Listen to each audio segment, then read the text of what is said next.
हम लोग करेंगे क्वेश्चन नंबर 21। इसमें कहा गया है the friction coefficient between the board and the floor shown in figure is mu. यानी बोर्ड, यानी ये बोर्ड है और इस पर एक आदमी है।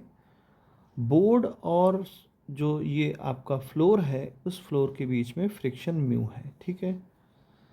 Find the maximum force that the man can exert on the rope so that the board does not slip on the floor. यानी कि ये जो आदमी है, इस मतलब थ्रेड को या रस्सी को इतनी कितना जोर से खींचे कि जो है वो स्लिप ना करे, है ना।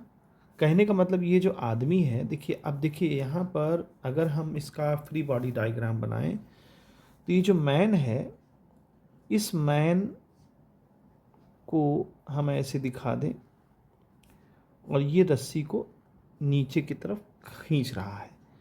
तो नीचे की तरफ जब खींच रहा है तो इस पर टेंशन फोर्स काम करेगा यहाँ थ्रेड पर। और जो टेंशन देखिए, हम यहाँ से देख लीजिए, जो टेंशन ये लगाएगा टी, वही टेंशन यहाँ भी काम करेगा, वही टेंशन यहाँ भी काम करेगा, वही यहाँ, चूँकि सेम है रोप, तो सारा टेंशन जो है, जो टेंशन यहाँ लगाएगा वही सब जगह भी लगेगा। यानी इस बोर्ड पर, अगर हम बोर्ड की बात करें, हम सिर्फ बोर्ड की बात करते हैं, तो बोर्ड पर टेंशन फोर्स इस डायरेक्शन में काम करेगा। और जब टेंशन फोर्स इस डायरेक्शन में काम करेगा तो ये बोर्ड स्लिप ना करे, जिसकी वजह से फ्रिक्शन फोर्स इस डायरेक्शन में काम करेगा। अगर ये ताकत लगा के इसको खींच रहा है तो ये बोर्ड क्या होगा, इस तरफ खींचेगा। और इस तरफ खींचे ना, इस तरफ खींचे ना, जिसकी वजह से फ्रिक्शन फोर्स जो बोर्ड पर लग रहा है वो उसके इक्वल हो। यानी हम ये कह सकते हैं कि टी की वैल्यू म्यू इंटू टी की वैल्यू एफ के इक्वल हो, यानी इस फ्रिक्शन के इक्वल हो। अब एफ की वैल्यू तो बाद में हम लोग रखेंगे, क्या होगा म्यू इंटू आर, वो तो हम बाद में रख लेंगे। खैर, अब ये देखते हैं कि इस बोर्ड पर कितने फोर्स काम कर रहे हैं। तो एक तो फोर्स ये काम कर रहा है, टेंशन फोर्स जो डोरी ने दिया, और एक फ्रिक्शन फोर्स काम कर रहा है। दूसरा, ये जो बोर्ड है ये अपना वजन इस अर्थ पर लगा रहा होगा जहाँ पर सरफेस रखा हुआ है, तो m इंटू जी, यानी कि ये काम कर रहा है। जब ये बोर्ड इस पर फोर्स लगाएगा तो इस पर भी एक रिएक्शन फोर्स काम करेगा ऊपर की तरफ। ठीक। अच्छा, अब ध्यान दें कि जब ये टेंशन फोर्स लगा रहा होगा, यानी कि ये डोरी को ये खींच रहा होगा, तो ये आदमी भी जो है इस सरफेस पर, क्योंकि इसके कांटेक्ट में भाई कौन कौन है, इसके कांटेक्ट में एक तो ये सरफेस है, बोर्ड के कांटेक्ट में ये सरफेस है, और बोर्ड के कांटेक्ट में मैन है। तो मैन क्या करेगा, मैन भी इस पर एक फोर्स लगाएगा R1 अपने पैरों के जरिए, क्योंकि डोरी को नीचे खींचेगा तो इस आदमी का भी फोर्स नीचे काम करेगा।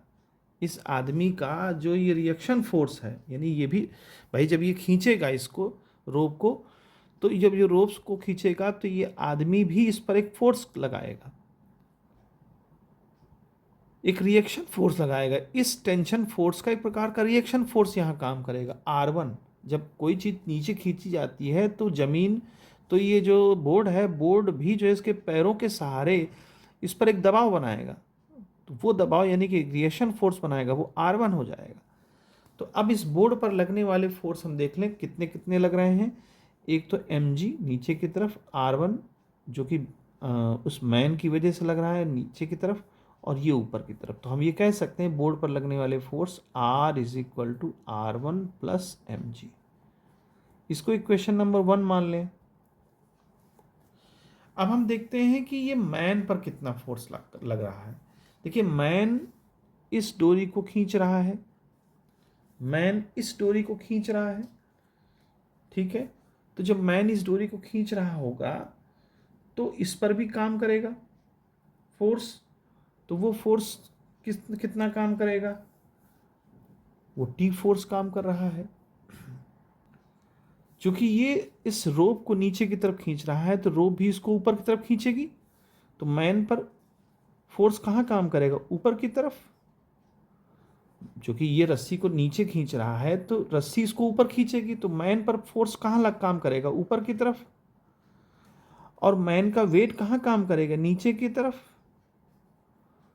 तो जब वेट नीचे की तरफ काम करेगा तो इसका रिएक्शन फोर्स कहाँ काम करेगा, ऊपर की तरफ। जो ये mg का जो रिएक्शन फोर्स होगा वो कहाँ काम करेगा, ऊपर की तरफ। तो उसको हम R1 मान लें, चूंकि यहाँ हम R पहले इधर मान चुके हैं, तो वही जो है R1, चूंकि यहाँ देखिए R1 हमने माना था, तो वही R1 है ये, है ना भाई। जितने फोर्स से ये बोर्ड को नीचे दबाएगा उतने ही फोर्स से जो है ऊपर की तरफ बोर्ड भी उसको फोर्स लगाएगी। तो आप ऐसे भी समझ लीजिए कि फोर्स R1 ऊपर की तरफ काम कर रहा है, इसका वेट नीचे की तरफ काम कर रहा है। तो ये दोनों मिल करके इस वेट को कंपनसेट करेंगे, ये दोनों मिल करके। तो दोनों कौन कौन हुए, R1 और T, ये दोनों मिल करके इस मैन के वेट को कंपनसेट करेंगे। इसको हमने बना लिया इक्वेशन नंबर 2। और एक इक्वेशन हमारी बन जाएगी ये T, चूंकि T इस डायरेक्शन में है, फ्रिक्शन फोर्स इस डायरेक्शन में है, तो फ्रिक्शन फोर्स हो गया।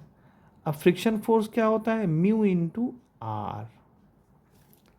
म्यू इंटू आर, ये आर कौन सा है, ये आर वो है जो बोर्ड पर रिएक्शन फोर्स काम कर रहा है, क्योंकि बोर्ड और इसके बीच में ही फ्रिक्शन दिया हुआ है।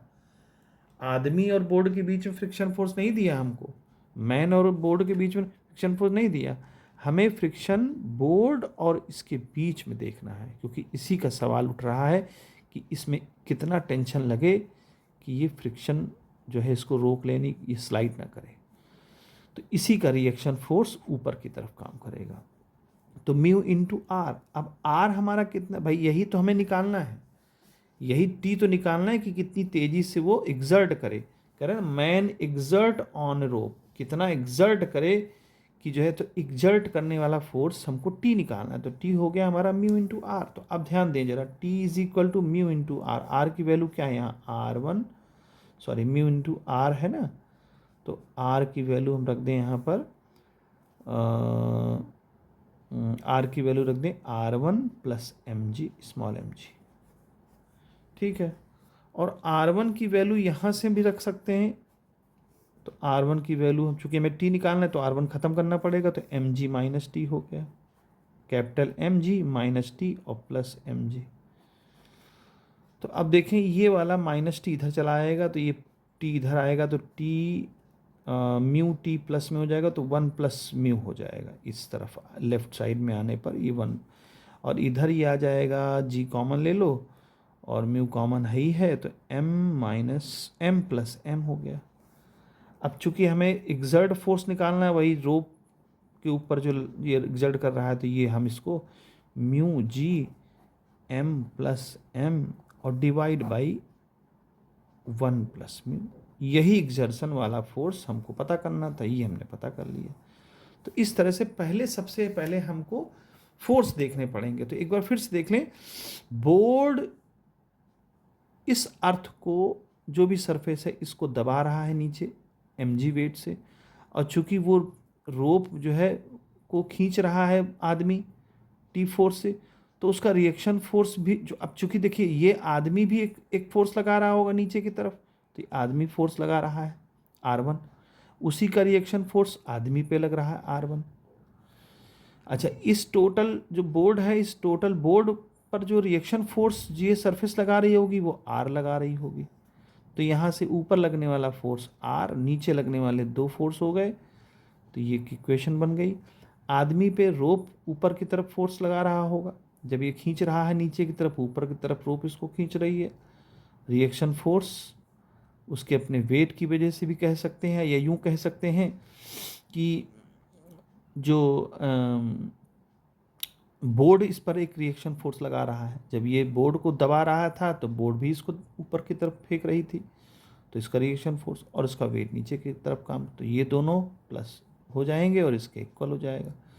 फिर इस बोर्ड का टेंशन फोर्स जो ये खींच रहा था और फ्रिक्शन फोर्स दोनों के इक्वल कर दिया, वैल्यूज पुट कर दिया, आंसर आ गया।